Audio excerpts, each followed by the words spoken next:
Before we get on with the video, I'm going to give you 10 seconds to laugh if you need to. Go on, take a bit. I know this video might sound like a ridiculous premise. Okay, let's go. You might have noticed the Thomas the Tank Engine has a sizable fan base online. Of course, a big chunk of it is comprised of younger fans, who are of course, the target audience. But there's also a fair amount of adult fans who are no longer part of the target audience, but still continue to express their fondness for the franchise online. This is done through lots of different ways, with some writing and even animating their own original stories, or creating their own models that look nigh on identical to the ones we saw on the screen. I am one of these people, and if you've already seen some of my previous videos, then you'll know I have a preference towards the first 5 series. I don't make my own stories or models, I just like talking about the show. In this video, I'm just going to talk about why I still enjoy watching and discussing Thomas and Friends, even as an adult, 28 to be exact. I'm not speaking for the entire fanbase here, because everyone has their own reasons. This is strictly my own perspective. If yours align with mine, then awesome. And if they don't, then that's awesome too. I'd love to hear in the comments if you're an older fan and your own reasons for doing so. I know there's plenty of people who see Thomas as a goo goo gaga baby show, and laugh and poke fun at old people who still like it. They're well within their rights to do so, and may even have a good reason. I doubt this video is really going to change their minds, which is fine. I'm just going to try and give a bit of my own perspective. I should also point out that in this video, I'm strictly talking about the classic series of Thomas and Friends, which to me is series 1 to 5. I've never had any interest in any part of the show beyond that. That stuff seems more aimed at actual babies, while the classic series, at least, has some appeal to all ages in my opinion. There won't be any CGI or talk of learning segments here. That's the stuff for actual babies, which I have no desire to ever watch. Okay, let's get on with it. Let's go back to the beginning to establish some lore. I was born in 1995, the same year that Series 4 was airing in the UK. My parents got me some of the VHS tapes, and my grandfather got me some Ertl toys. Ever since then I was hooked, and spent hours rewatching those tapes and acting out scenarios with my toys. Chases, races and runaways was my absolute favourite. I need to get a copy of that. I remember when my sister was born in Singleton Hospital in Swansea. I used to like looking out the window at the fuel tanks that they'd actually dressed up like engines from the show. As an autistic kid, you can imagine I latched onto the show like mad, and found a great deal of comfort in it. Because I didn't always have access to television channels that actively aired new episodes of Thomas, I was mostly limited to the VHS tapes I had, and by the early 2000s, I just sort of stopped watching it. I distinctly remember when Series 6 was airing, and I was in my grandmother's house, and I had a magazine, and it was full of characters I'd never seen before. I remember looking at a picture of Harvey and thinking, who is that? I have no idea who this is. Series 6 onwards is uncharted territory for me, because I never really had a way of reliably watching it after then. As I grew older, and I probably could have got back into it, I had 2 younger sisters by that point, so they pretty much hogged the TV, watching Hannah Montana. From then on, my memories of Thomas firmly ended at the Magic Railroad. Throughout my teenage years, I always look back on it fondly as a childhood favourite, but I never really went back to actually watch it. I didn't have a video player anymore, and the Thomas that was on TV wasn't really the one I liked anymore.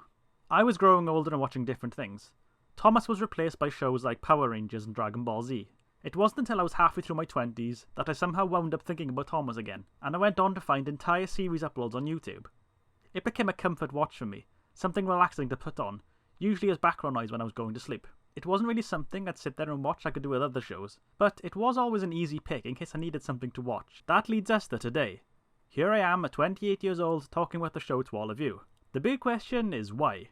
What compels me to sit back and enjoy then discuss a show I enjoyed as a kid? What makes me want to talk about this, rather than other shows I enjoyed like Power Rangers or Dragon Ball Z, or Blue's Clues? Well, there's a few reasons. The first reason is the storytelling and characters. None of the stories told across these episodes are particularly complex, and the characters aren't super deep, but there is enough depth here to keep me engaged.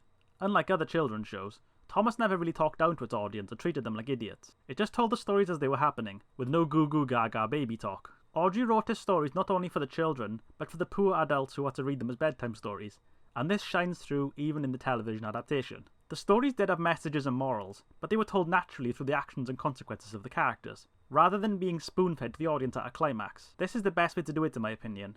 Have a character make a mistake and then learn from it, rather than have them literally say, "Gee, I sure am glad I learned that lesson.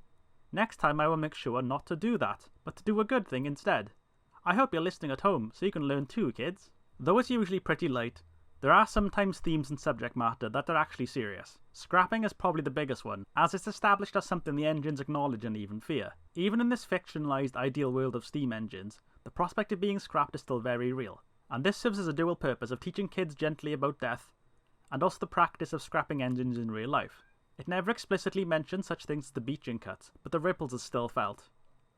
It's all done very gently, of course, as none of the main characters are ever scrapped, but some of them are in real danger of it, and we even see the remains of other engines that were unfortunately sent to the Cutter's torch. Sprinkling in real-world elements into this fantasy world of talking trains really makes it feel a lot more thought out and mature than other shows that may have just pulled everything out of its behind.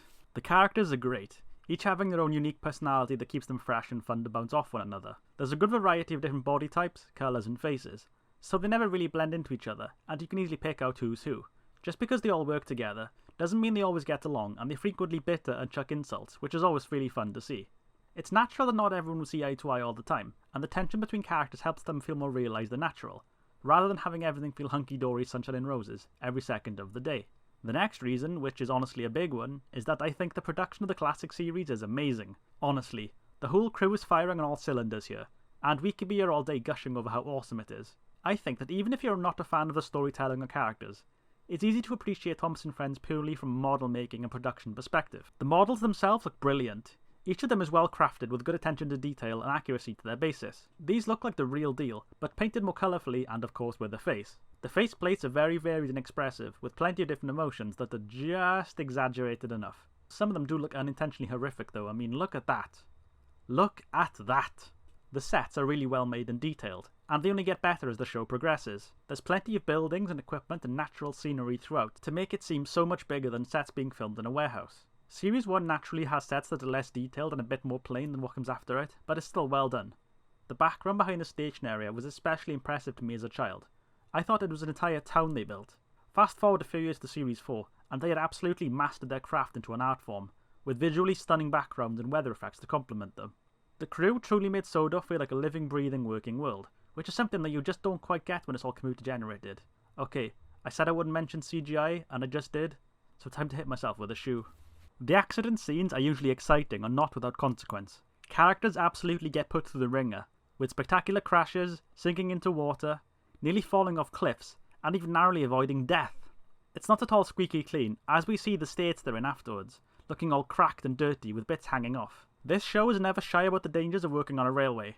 I mean, nobody gets hit by a train or run over, but it does show the dangers. The music, made by the wonder team of Mike O'Donnell and Junior Campbell, is memorable and really pleasant to listen to. There is an abundance of unique themes for individual characters, situations, locations and more. In the first two series it's got this kind of 80s synthy feel to it, but then from series 3 onwards it gets more orchestral, and I'm more of a fan of the synthy stuff. If you go on a site like YouTube or SoundCloud, you'll find many fan covers and recreations of these, ranging from dramatic orchestral covers to near perfect recreations of the synthy's 80s stuff. I highly recommend checking those out if you haven't already. Even though the production was usually on point, there were slip-ups that often led to unintentional hilarity. Things like engines having the wrong faceplates, visible studio equipment, lack of eyebrows, or wonky eyes become something like an Easter egg to look out for, like a little fun added bonus. When you've seen these episodes enough times, you'll start looking out for things like these. The final reason is, well, I just find it to be a comfortable watch. I spent years engrossed in the world of Sodor as a child, and since then I've had a bit of an attachment to it that was stronger than anything else. It was always a bit of a comfort blanket for me. And I'm not saying that I had a bad childhood and the show was my only safe haven, but it generally never failed to calm me down and help me feel at peace. I can very happily chuck on any of these episodes during a particularly rough night when I can't get to sleep, and they usually get me relaxed without fail. There's just something comfortable about the smooth narration, the expansive world, and the digestible stories, you know? Nostalgia is a very powerful thing, and it can keep us hooked to a simpler time when things get rough. Sometimes the nostalgia can be so strong that it blinds us and causes us to overlook problems and see things in a more positive light than we otherwise would. I know from personal experience there's plenty of things I loved as a kid that weren't so great when I revisited them as an adult. It's happened a lot, and I can imagine it's happened to you folks watching this too. I don't think there's anything wrong with nostalgia itself, but it can lead to incredibly biased perspective on things that may come across as being incredibly narrow-minded. Looking at you, Mighty Morphin Power Rangers fans. Thankfully, when it comes to Thomas, the nostalgia I have for it just enhances what's already there. It was already a quality show that still holds up today, and it hasn't aged poorly at all. Maybe the first two series look a bit old today, but 3 to 5 look as though they could have been made just last week.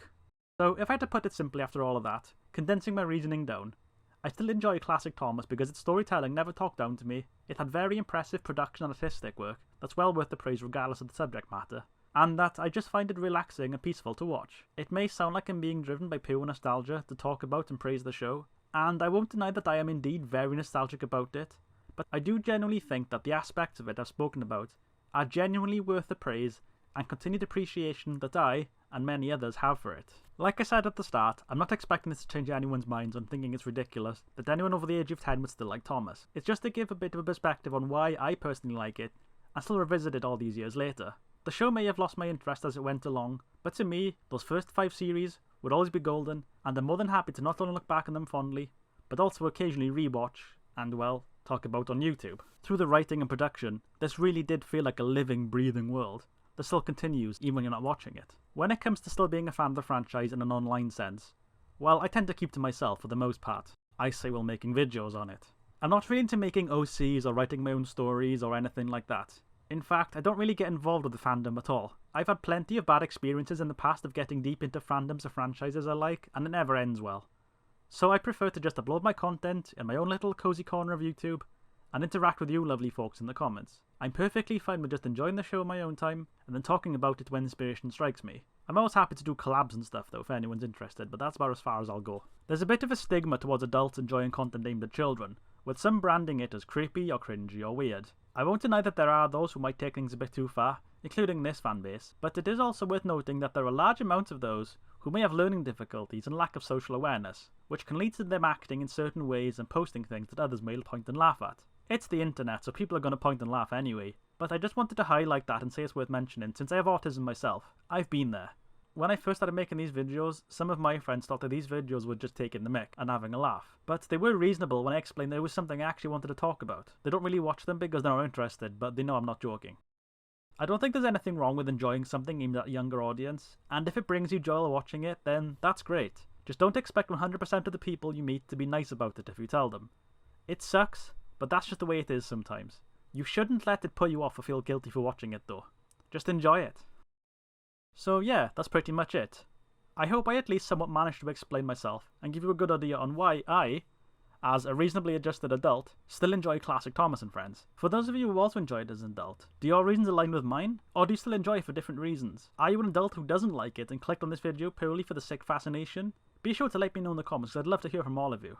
Please stay tuned for the next video, and thank you for watching, and have a great day.